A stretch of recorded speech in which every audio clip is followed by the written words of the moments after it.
Hello guys, आपने log in किया है फोरमैन आर्मी को, जहां पर आपको मिलेंगे ऑसम कंटेंट्स, अमेजिंग स्टोरीज। तो दोस्तों आज हम लोग करने वाले हैं अपना हाईजैक सीजन 2। अरे परेशान हो गया मैं, सीजन 2 सीजन 3 सीजन 2 सीजन 3। अबे कोई नई स्टोरी भी लेके आ। हाँ तो परसों से देखते हैं, कल एक और सीजन 2 आएगा, परमैन वर्सेस इविल बर्डमैन। इन सीजन 2 सीजन 3 ने परेशान कर दिया बे। अरे बेटा तेरा ताऊ कहाँ पर है? ताई जी यहाँ पर है। अबे तेरे को मैंने बर्तन धोने के लिए कहा था, बर्तन धो दिए? नहीं ताई जी, इसने नहीं धोए और यहाँ पे खड़ा होके मेरे को जब से परेशान किया जा रहा है और कह रहा है कि चंपा आंटी मेरी ताई से बहुत ही ज्यादा सुंदर है। अबे अबे मैंने ऐसा कब कहा? अबे तो कह रहे थे। अबे यार झूठ बोल रहा है। रुक तू बूढ़े, तेरे को मैं बताती हूँ। अबे अबे भागो, अरे भागो रे। तो गाइस ताऊ जा चुका है, हम लोग अपनी स्टोरी शुरू करते हैं। तो गाइस हम लोग देखते हैं कि मिस सुमीरे को एक फिल्म का ऑफर आता है जो कि डाकामूरा आइलैंड पर शूट होने वाली थी। तो मिस सुमीरे सोचती है कि ये मेरा कोई नया एक्सपीरियंस होगा और मुझे शायद ये फिल्म करनी चाहिए। तो उसके बाद हम लोग देखते हैं कि मिस सुमीरे इस फिल्म के लिए हाँ भर देती है। तो उसके बाद मिस सुमीरे अपने मैनेजर से पूछते हैं कि मैनेजर आखिर डाकामूरा आइलैंड है कहाँ पर?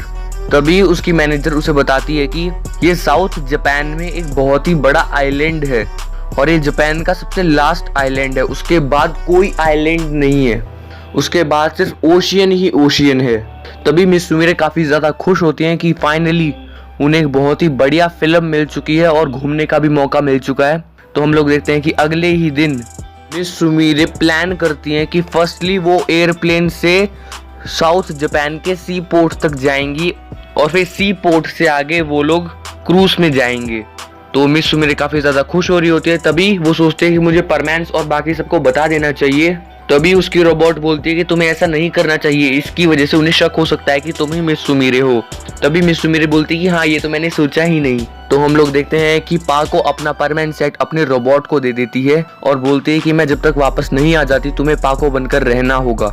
तो उसकी रोबोट बोलती है कि ठीक है मैं यहाँ पर सब कुछ संभाल लूंगी, मिस सुमीरे तुम वहाँ पर आराम से जाना। उसके बाद हम लोग देखते हैं कि जैसा मिस सुमीरे ने प्लान किया था वो पहले एयरपोर्ट जाती हैं और वहां जाने के बाद उन्हें कुछ समझ नहीं आता है। तो वहां पर एक गाइड होता है, वो उसके पास जाकर बोलती है कि बे तू जिंदगी भर यही काम करता रही हो, तेरी कोई औकात नहीं है बे। अबे ताऊ तेरे को क्या प्रॉब्लम है मुझसे? और बेटा मैं तो फोन पे बात कर रहा हूँ ना। अबे जब मेन डायलॉग आता है तभी तेरा फोन क्यों आता है, पहले मेरे को ये बता। और बेटा गलती से हो गया, मैं गलती से इधर उधर निकल जाता हूँ, मुझे माफ करो, आगे स्टोरी बढ़ाओ। गाइस स्टोरी पर वापस आते हैं। तो मिस सुमीरे गाइड के पास जाकर बोलती हैं कि क्या तुम मुझे बता सकते हो कि ये प्लेन कहाँ पर खड़ा होगा? तो उसके बाद वो गाइड मिस सुमीरे को एरोप्लेन तक छोड़कर आ जाता है। तो उसके बाद हम लोग देखते हैं कि मिस सुमीरे एरोप्लेन में बैठकर साउथ जापान सी पोर्ट के लिए निकल जाती हैं। और दूसरी तरफ हम लोग देखते हैं कि परमैन बोलता है कि चलो आज हम सभी परमैन्स को बुला के पार्टी करते हैं। तो उसके बाद वो सबसे पहले परमैन बूबी को कॉल लगाता है और बूबी आने के लिए तैयार हो जाता है। उसके बाद वो पायान को फोन लगाता है और पायान भी पार्टी में आने के लिए मान जाता है। उसके बाद जब वो पाको को कॉल मिला रहा होता है तभी उसका रोबोट उसे देखता है कि ले लो मजे। तभी परमैन शर्माते हुए बोलते हैं क्या है अपना काम कर। तो उसके बाद वो पाको को कॉल लगाता है तो पाको की रोबोट फोन उठाती है और उसके बाद परमैन बोलता है कि पाको मैं ना एक पार्टी ऑर्गेनाइज करवा रहा हूँ, तुम आओगी? तभी पाको की रोबोट सोचती है कि अगर मैं वहां पर गई और गलती से मेरी नाक दब गई तो पाको के लिए बहुत ही बड़ी मतलब की परेशानी खड़ी हो सकती है, लेकिन अगर मैं नहीं गई तो इसे पक्का श्योरिटी हो जाएगी कि मैं ही मिस सुमीरे हूँ। तो पाको बोलते हैं कि ठीक है मैं आऊंगी। तो पाको सोचती है कि मेरे को अपनी नाक का ख्याल रखना होगा, मेरे को ये ध्यान रखना होगा कि कोई मेरी नाक को ना छुए। दूसरी तरफ हम लोग देखते हैं कि मिस सुमीरे साउथ जापान सी पोर्ट पहुंच जाती है और वहां पर वो फाइनली क्रूज में बैठ जाती हैं। क्रूज चल पड़ता है। उस क्रूज में सारे वो लोग थे जो कि फिल्म की शूटिंग के लिए जा रहे थे। डायरेक्टर, सारे एक्टर और साइड एक्टर सभी उसमें ही थे। तभी हम लोग देखते हैं कि मिस सुमीरे एक वेटर के पास जाती है और बोलती है कि क्या आप मुझे मेरा रूम दिखा सकते हैं भैया? तो फाइनली वेटर मिस सुमीरे को उनका रूम बता देता है और मिस सुमीरे अपने रूम में जाने के बाद थोड़ा आराम कर रही होती हैं। और दूसरी तरफ हम लोग देखते हैं कि सभी परमैन्स मिलकर शहर में पेट्रोलिंग कर रहे होते हैं। तभी पाको की रोबोट पूछती है कि हम लोग पार्टी कब करेंगे परमैन? तभी परमैन बोलता है कि तभी परमैन बोलता है कि हम अपनी ड्यूटी पहले पूरी कर लें, उसके बाद हम लोग जाकर अपनी पार्टी करेंगे। और हम लोग देखते हैं कि 5 से 7 घंटे में सुमिरे अपने कमरे में सो रही होती हैं। उसके बाद हम लोग देखते हैं कि फाइनली वो उठती हैं, ड्रेसअप होती है, तैयार होती हैं और फाइनली वो हॉल की पार्टी में चली जाती हैं। यानी पाको की रोबोट परमैन के साथ पार्टी अटेंड कर रही थी और मिस सुमिरे सभी सेलिब्रिटीज के साथ पार्टी अटेंड कर रही थी। अलग अलग जगह पर क्रूज में पार्टी कर रहे होते हैं वो लोग। फाइनली हम लोग देखते हैं कि परमैन, पाको, पायान, बूबी पार्टी खत्म करके ओवर हो जाते हैं और पाको की रोबोट अपना घर चली जाती है और पायान परमैन के घर पर ही रुकता है और बूबी भी। तो वो लोग सो जाते हैं, लेकिन पाको अपने घर चली जाती है, पाको की रोबोट। उसके बाद हम लोग देखते हैं कि क्रूज में भी सब कुछ बहुत ही अच्छी तरीके से हो रहा था। सब लोग वहाँ पे बहुत ही ज़्यादा खुश थे। मिस सुमिरे भी वहाँ पर काफ़ी ज़्यादा खुश थी। तभी हम लोग देखते हैं कि रात हो जाती है। रात होने के बाद हम लोग देखते हैं कि जो क्रूज होती है उसकी लाइटें ख़राब हो जाती हैं, तो वो जल नहीं पा रही होती हैं। उसके बाद हम लोग देखते हैं कि क्रूज जो होता है ना, एक पता नहीं बहुत ही पुराने शिप से टकरा जाता है और जिसकी वजह से दोनों शिप को बहुत ही जोर से मतलब कि नुकसान हो जाता है। वो जो बहुत ही पुरानी शिप थी ना, वहाँ पे पता नहीं अजीब लोग रहते थे, गुंडे टाइप में। और बेटा कैसे एग्जाम्पल दे के बताना, जैसे ताऊ, हम गुंडा लगता है तेरे को? हाँ, हम गुंडा लगता है। देखो ताई जी कह रहा है मैं गुंडा हूँ। इसकी गुंडापंती तो मैं निकालती हूँ। अबे मैंने कब कहा? अबे गलत घुमा के बात बोलता है। तो उसके बाद हम लोग देखते हैं कि क्रूज के ड्राइवर में और वो पुरानी शिप के ड्राइवर में थोड़ी बहुत बहस हो जाती है कि तुम्हें दिख नहीं रहा है क्या इतनी बड़ी शिप आ रही है? तुम्हारे पास तो लाइट भी है। तभी क्रूज का ड्राइवर बोलता है कि ये क्रूज की लाइटें खराब है। तभी वो जो पुरानी शिप होती है लोग बोलते हैं कि हमें पता है तुम लोगों ने जानबूझ के किया है। तभी हम लोग देखते हैं कि दोनों ड्राइवरों को शांत किया जाता है और अपने अपने रास्ते दोनों चले जाते हैं। लेकिन जो पुरानी शिप थी ना, वहाँ पर काफ़ी ज़्यादा अजीब लोग रहते थे। वो बोलते कि हमसे पंगा लिया उन लोगों ने, उन लोगों को अब नहीं छोड़ेंगे हम लोग। हमारे ही ओशियन में आके हमसे ही पंगा लेते हैं। ये लोग अब वापस ज़मीन पर नहीं जाने चाहिए। आज हम लोग अपना शिप ठीक कर लेते हैं और कल सुबह ही हम लोग इनके शिप पर हमला कर देंगे। लेकिन वो जो पुराना शिप था ना, उस पर इतनी डैमेज नहीं आई थी, लेकिन फिर भी वो ओवर एक्टिंग इतनी कर रहे थे, क्या करें। तो अगले दिन हम लोग देखते हैं कि सुबह सुबह ड्राइवर अपनी शिप को ठीक कर लेता है और फिर वो लोग आगे बढ़ रहे होते हैं और वो फुल स्पीड में आगे बढ़ रहे होते हैं अपनी मंजिल पे जाने के लिए। तभी हम लोग देखते हैं कि साइड में से वही पुराना शिप आ जाता है और बोलते हैं कि हेलो, कैसे हो तुम लोग। और ड्राइवर उन्हें देख के बोलता है कि तुम यहाँ पर क्या कर रहे हो। तभी हम लोग देखते हैं कि वो पुरानी शिप अपनी तोपें निकाल लेती है, तोपें, और वो उस क्रूज पर हमला कर देती है, जिसकी वजह से क्रूज काफी ज्यादा डैमेज हो जाता है। कुछ लोगों को तो बहुत ही ज्यादा चोटें आई हुई होती हैं, लेकिन मिस सुमिरे को चोट नहीं लगती है। और हम लोग देखते हैं कि क्रूज डूबने ही वाला होता है। तभी ड्राइवर फटाफट से माइक उठा के शहर पे इंफॉर्मेशन भेजता है कि कुछ लोगों ने हमारी शिप पर हमला कर दिया है, जल्दी से मदद भेजो। वो ड्राइवर इतना ही बोल पाता है। तभी हम लोग देखते हैं कि शिप डूबना शुरू हो जाती है। सभी लोग लाइव बोट पर बैठ जाते हैं और तभी वो बड़ी सी शिप का ड्राइवर हंसते हुए बोलता है कि देखा मुझसे पंगा लेने का अंजाम, तुम लोगों को सड़क पर ले आया मैं। अरे बेटा पर वो तो पानी है। अबे यार डायलॉग है वो, मैं क्या करूँ फिर। उसके बाद मिस सुमिरे बोलते कि तुमने हमारे साथ ऐसा क्यों किया, हमने तुम्हारा क्या बिगाड़ा था। तभी हम लोग देखते हैं कि मिस सुमिरे अपनी पॉकेट चेक करती है, लेकिन वहां पर उसके पास परमानेंट सेट नहीं होता है। तभी हम लोग देखते हैं कि वो जो पुरानी सी शिप थी ना, उसके ड्राइवर को और ज्यादा गुस्सा आ जाता है, शिप के कैप्टन को। तभी वो बोलता है कि इस लड़की को तो अब हम बताएंगे, इन सभी को अपनी शिप में ले आओ और बांध दो। तो हम लोग देखते हैं कि वो उन सभी को शिप में ले आते हैं और बांध देते हैं एक कमरे में और बोलते कि चलो अब हम इन्हें अपने देश लेकर चलते हैं। वहां ले जाने के बाद हम इन्हें गुलाम बना कर रखेंगे। और इस तरह हम लोग देखते हैं कि मिस सुमेरे की जो शिप होती है वो पूरी तरीके से डिस्ट्रॉय कर दी जाती है और जो लुटेरे होते हैं वो उन सभी लोगों को लेकर अपने देश की तरफ बढ़ जाते हैं।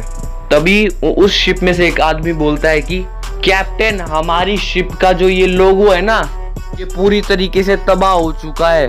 तभी कैप्टन आगे आके देखता है कि उनका जो वो पूरा लोगो होता है वो तबाह हो चुका होता है। तभी कैप्टन बोलता है कि अब तो हम इन्हें अपने देश ले जाकर ही बताएंगे कि आखिर इन्होंने पंगा किससे लिया है। दूसरी तरफ हम लोग देखते हैं कि शहर में ये बात फैल जाती है कि सुमेरे का वो जो शिप है ना वो हाईजैक हो चुका है और मिस सुमिरे की जान खतरे में है। हम लोग देखते हैं कि परमैन स्कूल में गया हुआ होता है, इसीलिए उसे सुबह सुबह पता नहीं चलता है। लेकिन जब वो स्कूल से वापस आता है तब वो न्यूज़ में बातें देखकर काफ़ी ज़्यादा डर जाता है।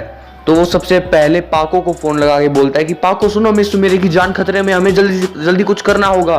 तो जैसे ही पाको की रोबोट को ये बात पता चलती है कि पाको की जान खतरे में है, वो एकदम से शॉक हो जाती है। बोलते हैं कि ठीक है, मैं तुम्हारे साथ चलूंगी मिक्सुओ। तभी परमैन बोलता है कि मैं बूबी को भी बुला लेता हूँ। तो पूरी परमैन स्क्वाड को लेकर जापान साउथ सी पोर्ट पर जाता है और बोलता है कि आपकी वो शिप का लोकेशन क्या है, हमें जल्दी बताइए। तभी वो लोग बताते हैं कि वो जो हमारा क्रूज यहाँ से निकला था, उस क्रूज को तबाह कर दिया गया है। उस क्रूज से हमें लास्ट में ये ऑडियो मिली थी बस, hello hello, I am a captain from cruise 987। हमारी शिप पर हमला हो गया है, कुछ लुटेरों ने हमारी शिप पर हमला कर दिया है, हमें फौरन मदद भेजिए जल्दी से। तो उस ऑडियो में यही आवाज़ होती है, जिसे देखकर परमैन काफ़ी ज़्यादा डर जाता है और बोलता है कि तभी वो वहाँ पर किसी ऑफिसर से पूछता है कि ऑफिसर, आखिर ये क्रूज किस डायरेक्शन में गया था, आप मेरे को बता सकते हैं। तभी वो ऑफिसर बताते हैं कि ये साउथ डायरेक्शन में बिल्कुल सीधा सीधा गया था। तभी हम लोग देखते हैं कि परमैन भी साउथ डायरेक्शन में सीधा सीधा ही जाने लगता है। और परमैन अपने मन के अंदर सोच रहा होता है कि अब चाहे कुछ भी हो जाए, मैं मिस सुमिरे को बचाकर ही रहूंगा। तो हम लोग देखते हैं कि सभी परमैन्स एक दूसरे को हाथ में हाथ डाल लेते हैं, जिसकी वजह से उनकी काफ़ी ज़्यादा स्पीड इंक्रीज हो जाती है और वो काफ़ी ज़्यादा डिस्टेंस बहुत ही कम टाइम में ट्रैवल कर लेते हैं। तभी हम लोग देखते हैं कि परमैन का दिमाग खराब हो चुका होता है। बोलता है कि हम लोग इतनी देर से चले हुए हैं, लेकिन ना तो अभी तक हमें वो शिप दिखा है, ना अटैक करने वाला शिप दिखा है, आखिर कहाँ है वो शिप। दूसरी तरफ हम लोग देखते हैं कि फाइनली वो जो अटैक करने वाला शिप होता है वो अपने देश लौट जाता है। असल में उनका कोई देश नहीं होता है, असल में उनका एक छोटा सा आइलैंड होता है। अब तो मैं एग्जांपल देके बताऊं तो वो आइलैंड ना दिल्ली जितना बड़ा था, इतना बता सकता हूँ, वो आइलैंड दिल्ली जितना बड़ा था और वहाँ पर पानी की बहुत ही ज़्यादा कमी थी। तभी हम लोग देखते हैं कि वो पुराने शिप से काफ़ी ज़्यादा ऊँट बाहर निकलते हैं और सभी कैप्टन और उस शिप में जितने भी लोग काम कर रहे थे सभी ऊँट पर बैठ जाते हैं। तभी उनमें से एक ऑफिसर बोलता है कि क्या हम इन्हें ऐसे ही छोड़कर जाने वाले हैं। तभी उनमें से एक कैप्टन बोलता है कि नहीं, हम लोग इन्हें बांध कर लेकर जाएंगे। तो उसके बाद हम लोग देखते हैं कि वो उन सभी के हाथ बांध देता है और रेगिस्तान में से पैदल चला के लेके जाता है। अरे बेटा, ये तो डरेबियन नाइट्स की स्टोरी है, डोरेमोन मूवी डरेबियन नाइट्स। ताऊ आगे स्टोरी सुनता जा। तो उसके बाद हम लोग देखते हैं कि परमैन काफ़ी ज़्यादा परेशान हो रहा होता है। तभी बूबी की नज़र ओशियन की तरफ पड़ती है। वो देखता है कि वहाँ पर काफ़ी ज़्यादा मेटल गिरा हुआ है, तो वहाँ पर नीचे जाकर बैठ जाता है और अपनी थकान उतार रहा होता है। बोलता है कि मैं बहुत ही ज़्यादा उड़ के आया हूँ। तभी परमैन देखता है कि बूबी नीचे जाके बैठ गया है। तो परमैन उसे डांटने जाता है। बोलता है कि बूबी, तुम्हें समझ नहीं आता क्या, हम लोग यहाँ पर मिस सुमिरे को ढूंढने आए हैं, आराम करने नहीं आए हैं। तभी बूबी बोलता है कि विक्की। तभी हम लोग देखते हैं कि पाको की रोबोट नीचे आकर बोलती है कि बूबी, ये तुम किसके ऊपर बैठे हो। तभी बूबी देखता है कि वो कोई मेटल का पीस होता है, जो कि उसी क्रूज का शिप था जो डूब गया था। तभी हम लोग देखते हैं कि परमैन को समझ आता है कि ये वही शिप का पीस है जो डूब गया था। तभी परमैन काफी ज्यादा डर जाता है कि मिस सुमिरे ओशियन के अंदर है, मुझे मिस सुमिरे को बचाना होगा। और फिर वो फुल स्पीड से ओशियन के अंदर चला जाता है और अपना बैच मुंह में रखकर, और तभी वो ओशियन के अंदर जाके देखता है कि वहां पर वो शिप पूरी तरीके से टूटा फूटे हालत में होता है। और फिर परमैन उसे ऊपर लेके आता है और जैसे वो उसे ऊपर लेके आता है सभी परमैन्स उसके अंदर जाते हैं और अंदर देखते हैं कि अंदर कोई भी नहीं होता है। और फाइनली परमैन्स उस बड़ी सी शिप को उठाकर जापान साउथ सी पोर्ट पर ले आते हैं। लेके आने के बाद वो उसे इंस्पेक्शन के लिए भेज देते हैं और परमैन एक जगह बैठकर रो रहा होता है कि मैं मिस सुमिरे की जान को नहीं बचा पाया। और एक दिन बाद हमें पता चलता है कि वो वही शिप होता है जिसमें मिस सुमिरे गई थी। ऑफिसर आता है और सारी डिटेल्स बताता है कि कैसे कैसे उस शिप में हमें क्या क्या मिला है। तभी वो ऑफिसर बताता है कि हमें इस शिप में एक बहुत ही बड़ा लोगो मिला है, एक लोगो की छाप मिली है इस शिप में हमें। तभी परमैन बोलता है कि कौन सी लोगो की छाप। तभी जैसे ही परमैन उस शिप को देखता है उसे वो बड़ा सा लोगो दिख जाता है। वो जब टक्कर हुई थी ना दोनों शिपों की, तब वो लोगो उस क्रूज में छप गया था। तभी परमैन एक आर्टिस्ट को उठा के लेके आता है और वो बिल्कुल वैसा ही लोगो तैयार करवा लेता है। तभी हम लोग देखते हैं कि कुछ ऑफिसर्स इंटरनेट पर सर्च कर रहे होते हैं कि आखिर ये लोगो कौन से देश का है। और हम देख रहे होते हैं कि दूसरी तरफ परमैन काफी ज्यादा उदास हो रहा होता है। तभी हम लोग देखते हैं कि डिटेक्टिव बात बताता है कि हो सकता है ये उसी देश का लोगो हो जिस शिप ने क्रूज पर हमला किया था। तभी हम लोग देखते हैं कि इंटरनेट पर उस देश की सारी इंफॉर्मेशन निकल जाती है। तो उसके बाद हम लोग देखते हैं कि एक ऑफिसर परमैन के पास जाकर बोलता है कि परमैन, तुम्हें उदास होने की कोई ज़रूरत नहीं है, हम सारा मिस्ट्री सॉल्व कर चुके हैं। तभी परमैन बोलता है कि कैसे? तभी वो उन्हें एक मैप देता है और बोलता है कि ये वो देश है जहाँ पर तुम्हें सभी लोग मिलेंगे और वहाँ पर मिस सुमीरे भी हैं। तभी परमैन बोलता है कि वहाँ पर कैसे गई मिस सुमीरे? तभी वो मतलब कि सब कुछ बताते एक्सप्लेन करते परमैन को कैसे कैसे उनकी शिप पर हमला हुआ था और शायद वो उन्हें अपने साथ ले गए हैं। अब बाकी के जवाब तुम्हें इस देश में जाने के बाद ही मिल सकते हैं। तभी परमैन बोलता है कि ठीक है, चलो हम लोग वहाँ पर जाकर उन लोगों को बचाएंगे। तभी वो ऑफिसर उन्हें रोकता है, बोलता है कि इस देश की एक अलग भाषा होती है। तभी परमैन बोलता है कि हम लोग उनकी भाषा आराम से समझ लेंगे, हमारे पास एक ऐसा डिवाइस है। तभी वो ऑफिसर उन्हें एक और बात बताता है कि वहाँ पर अलग कपड़े पहनते हैं लोग। तो हम लोग देखते हैं कि वो ऑफिसर परमैन को वैसे ही कपड़े दे देता है जैसे वहाँ पर लोग पहनते हैं। तभी वो ऑफिसर उन्हें बताते हैं कि तुम्हें वहाँ पर जल्दी जाना होगा, शायद उनकी जान को खतरा हो सकता है। तभी परमैन बोलता है कि अब चाहे मेरी जान ही क्यों ना चली जाए, मैं वहाँ पर जितने भी लोग फंसे हैं उन सभी लोगों को जिंदा वापस लेके आऊंगा। दूसरी तरफ हम लोग देखते हैं कि सभी लोग बुरी तरीके से थक चुके हैं क्योंकि इतनी धूप में वो रेगिस्तान के बीच में से चल के जा रहे होते हैं। और हम लोग देखते हैं कि मिस सुमीरे बेहोश भी हो जाती हैं। तभी वहाँ पर काफ़ी सारी लेडीज़ होती हैं, वो मिस सुमीरे को संभालती है और बोलते हैं कि मिस सुमीरे आप ठीक तो है ना? तभी वो उन लोगों से बोलती है कि हमें पानी की ज़रूरत है, हमने पिछले 1.5 दिनों से पानी नहीं पिया है और ना ही कुछ खाना खाया है, प्लीज़ हमें खाना पानी दो। तभी उस शिप का कैप्टन बोलता है कि कभी भी नहीं, मैं तुम लोगों को खाना पानी नहीं देने वाला। तुम लोगों ने हमसे बदतमीजी की है और तुम लोगों की सजा ये है कि अब तुम इसी रेगिस्तान में तड़प तड़प कर मर जाओगे। तब हम लोग देखते हैं कि सभी लोग हिम्मत करके कहते हैं कि हम लोग इन लोगों पर हमला कर देते हैं और भाग जाते हैं। और तभी हम लोग देखते हैं कि जैसे ही वो उन ऊँटों के पीछे पीछे चल रहे होते हैं, अचानक से सभी लोग उन लोगों को धक्का दे देते हैं और ऊँटों को भी धक्का दे देते हैं, जिसकी वजह से वो लोग बहुत ही ज़्यादा दूर गिरते हैं और वो फिर उनका खाना पानी सब कुछ लेकर वहाँ से भाग जाते हैं। उनमें से एक लोग बोलता है कि ये तो हम सर हमारा सारा खाना पानी लेकर भागे, अब हम क्या करेंगे? तभी वो बोलता है कि भाग कर जाएंगे कहाँ पर? इस रेगिस्तान का ना उन्हें रास्ता पता है ना कुछ, और यहाँ पर कोई नहीं आने वाला है उन्हें बचाने। उनका कभी न कभी तो खाना पानी खत्म होगा ही।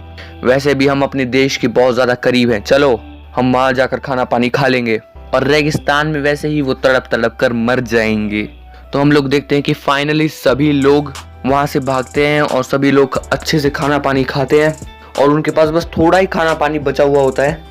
दूसरी तरफ हम लोग देखते हैं कि परमैन उस मैप को फॉलो करते करते फाइनली तभी परमैन डाकामूरा आइलैंड पहुंच जाते हैं।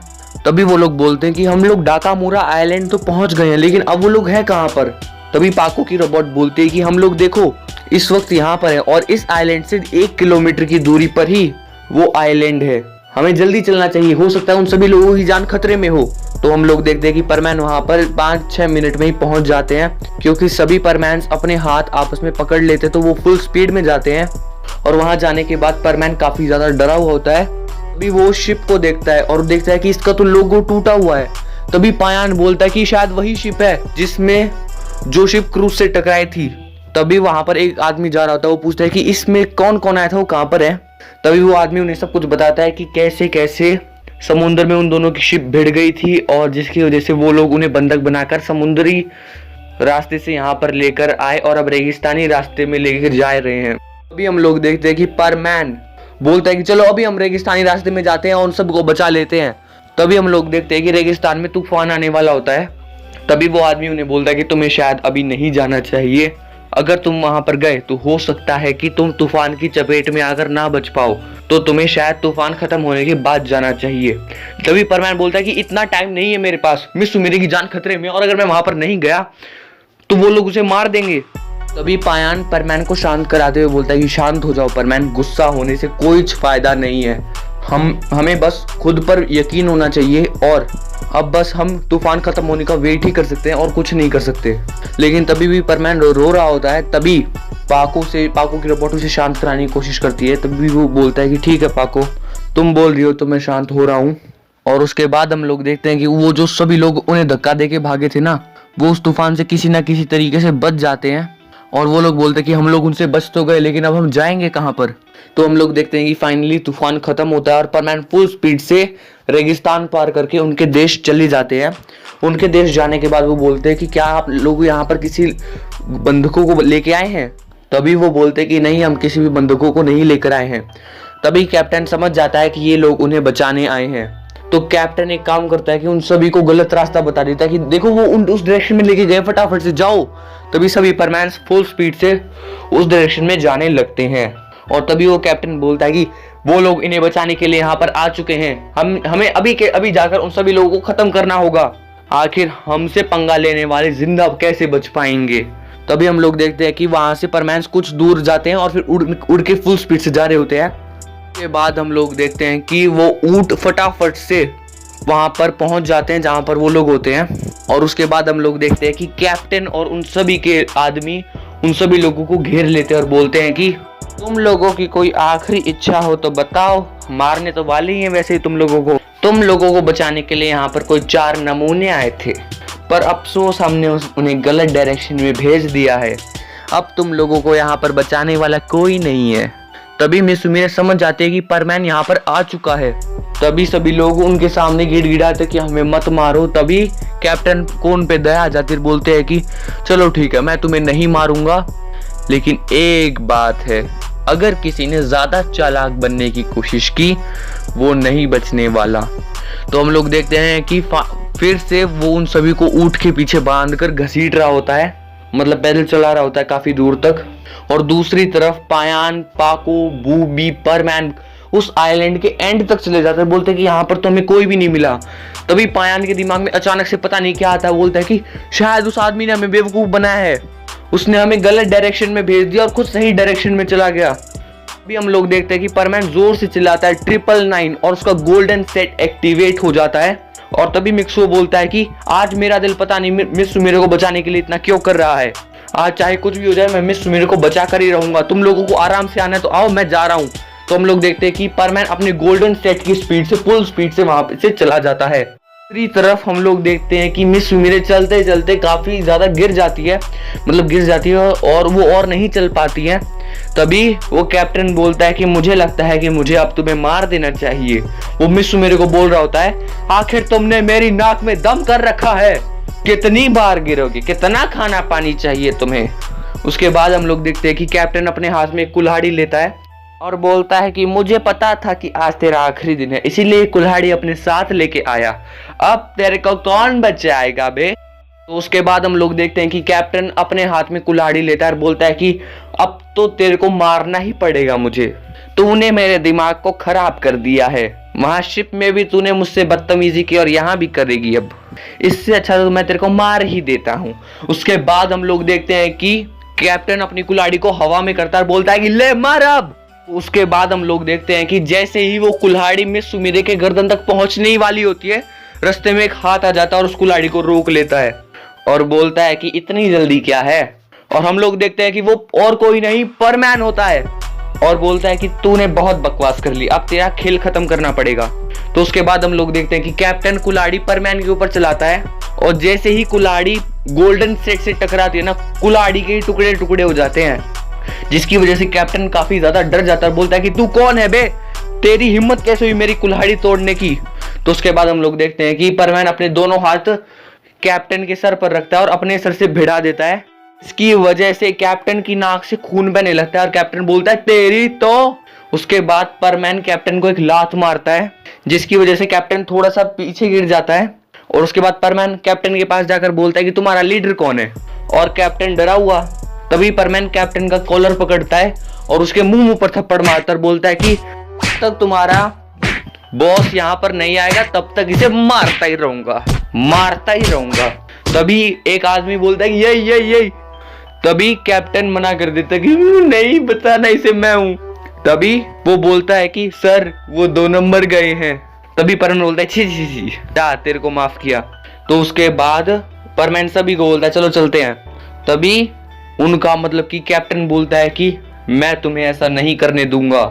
तो उसके बाद हम लोग देखते हैं कि परमैन एक घुटने पे बैठता है और फुल स्पीड से मुक्का मारता है और वो मुक्का उसके पेट पर लगता है और पेट पर लगने की वजह से वो कैप्टन काफी ज्यादा दूर जाकर गिरता है। और तभी परमैन बोलता है कि अगर यहाँ से हमें किसी ने जाने नहीं दिया तो उसका ऐसा हाल करूंगा कि यमराज भी उसे पहचान नहीं पाएगा। तो उसके बाद हम लोग देखते हैं कि कैप्टन अपने गुंडों को इशारा करता है कि उस पर हमला कर दो। तभी हम लोग देखते हैं कि सभी लोग परमैन की तरफ भागे भागे आ रहे होते हैं। तभी परमैन सभी को ऐसे हराता है जैसे गोटियां खेल रहा हो, मतलब 2 मिनट में हरा देता है। किसी की छाती पर लात मारता है, किसी के मुंह पर मुक्का, किसी को घूम कर लात मार दी और सभी लोग ऐसे ही गिर जाते हैं। और उसके बाद मिस सुमीरे बोलते कि परमैन तुम आ गए फाइनली। ऐसा कहते हुए मिस सुमीरे परमैन को गले लगा लेती हैं। और पहले ही बता दूं, मिस सुमीरे और पाको एक ही हैं। तभी वहां पर खड़े सभी लोग बोलते हैं कि हम लोग यहाँ से जाएंगे कैसे। तभी हम लोग देखते हैं कि सभी परमैन्स वहां पर फुल स्पीड से उड़कर आ जाते हैं। और तभी परमैन एक काम करता है कि एक बहुत ही बड़ा कपड़ा निकालता है और कहता है कि आप सभी इसके ऊपर चढ़ जाइए, हम लोग आपको उठा के ले जाएंगे। तभी मिस सुमीरे भी कपड़े के पास जा रही होते हैं। तभी परमैन देखता है कि मिस सुमीरे के पैर पे चोट लगी है। तभी परमैन पायान और बूबी से बोलता है कि और पाको सभी से बोलता है कि तुम तीनों एक काम करो, तुम तीनों इन सभी को उठा लो और मैं मिस सुमीरे को उठा लेता हूँ, मिस सुमीरे के पैर में चोट लगी है। तो उसके बाद हम लोग देखते हैं कि तीनों परमैन्स मिलकर उन सभी लोगों को उठाते हैं और परमैन की पीठ पर मिस सुमीरे होती है। और फाइनली वो लोग वो देश छोड़कर जापान साउथ सी पोर्ट के लिए वहां से निकल जाते हैं। और फाइनली 1-2 घंटे में सभी लोग वहां पर पहुंच जाते हैं।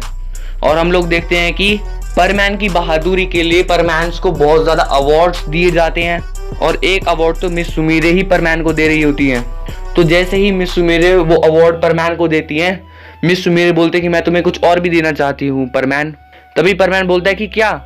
तभी हम लोग देखते हैं कि मिस सुमीरे परमैन के गाल पर किस कर लेती हैं। और गाइज वो सीन बेस्ट होता है और इसी के साथ हमारी हाईजैक सीजन 2 कंप्लीट होता है। गाइस सच्ची बताऊं तो भाई साहब मैं इस सीजन 2 सीजन 3 से परेशान हो चुका हूं। कल वैसे परमैन वर्सेस इविल बर्डमैन सीजन 2 आएगा और उसके बाद हम लोग भाई नई स्टोरी करने वाले हैं। सीजन 2 से तो मैं भी परेशान हो चुका हूं। तो गाइस अगर आपको यार मजा आया तो यार एक लाइक मारो। और गाइस कल मैं रिकॉर्ड कर चुका था, पता नहीं मेरे किसी दोस्त ने मेरे को कॉल किया और उसके बाद फिर हमने काफी देर तक बातें की। और फिर मैंने जब अपनी रिकॉर्डिंग वॉइस एडिटिंग के लिए डाली ना तो मैंने ये महसूस किया कि वॉइस में कुछ तो गड़बड़ है। और फिर जब मैंने वॉइस चेक की ना तो हम जो दोनों ने जो बातें की थी वो उसके साथ मिक्स हो गई, जिसकी वजह से मेरी 5 घंटे की मेहनत बर्बाद। बैन स्टोक्स मतलब इतनी बढ़िया मूवी तैयार की थी वो बर्बाद हो गई। मेरे को काफी ज्यादा रोना भी आया। एक बार तो मन किया कि फोन उठाऊं और से इतनी सुनाऊं पर ऐसा मैं नहीं कर पाया। काफी अच्छा दोस्त है मेरा, तो मैंने सोचा चलो कोई बात नहीं, हम लोग दोबारा रिकॉर्ड कर लेते हैं। अगर तुम्हारे जीवन में भी कोई ऐसा दोस्त है ना तो भाई कमेंट सेक्शन में कमेंट जरूर करना। और अब गाइस अगर तुम्हें ये वाली स्टोरी पसंद आई ना तो यार लाइक मारो और वो जो सब्सक्राइब का बटन है ना उसके पेट पर मुक्का मारो या लोगो छाप दो, मुझे नहीं पता, बस क्लिक हो जाना चाहिए। अब मैं भी जा रहा हूँ, मुझे अगेन ताऊ का झूठा नाम लगाना है। बाय। ताऊ देखो ये एक बहुत ही बढ़िया तेल है। अरे बेटा कैसा तेल है? ये बहुत ही महंगा तेल है। साउथ जापान सी पोर्ट से मैंने ये तेल खास आपके लिए मंगाया है ताऊ। अरे बेटा ऐसा क्या खास है इस तेल में? ये तेल लगाने से आपके बहुत ही जल्दी बाल आ जाएंगे। आपका ये जो टकला सा सर है इस पे बहुत ही घने घने बाल आ जाएंगे। अरे सच्ची बोल रहा है का? अच्छा दे दे हमको ये तेल दे। अगर आपको ये खरीदना तो आप खरीद सकते हो। अरे अच्छा कितने में देगा? 5000 रुपए में ये तेल आपका। अच्छा बेटा ये ले 5000 रुपए और फटाफट से ये तेल मेरे को दे, अब मेरे घने बाल आएंगे। ताई जी इन्होंने घने बाल उगाने वाला हेयर ऑयल खरीदा और बोल रहे चंपा आंटी को उससे पटाऊंगा। हे भगवान इस आदमी को तो बेटा मेरी थापी लेके आई, इस आदमी को तो मैं थापी से पीटूंगी। लो ताई जी थापी। अभी बुढ़े तू रुक। अबे बुड्ढे को मार दिए। अबे इसीलिए मेरे को टेल बेटा। अबे यही पिटवा रहा है। अरे बचाओ। अब मेरे साथ धोखा हुआ है। अरे धोखा करता है मेरे साथ। अबे बचाओ रे। अरे को ताऊ तो टै बोल गओ। अबे जिंदा है हम। अच्छा मनुष्य तभी जिंदा है, चलो ठीक है। गाइस आप सभी के लिए एक ही लाइन, राम राम।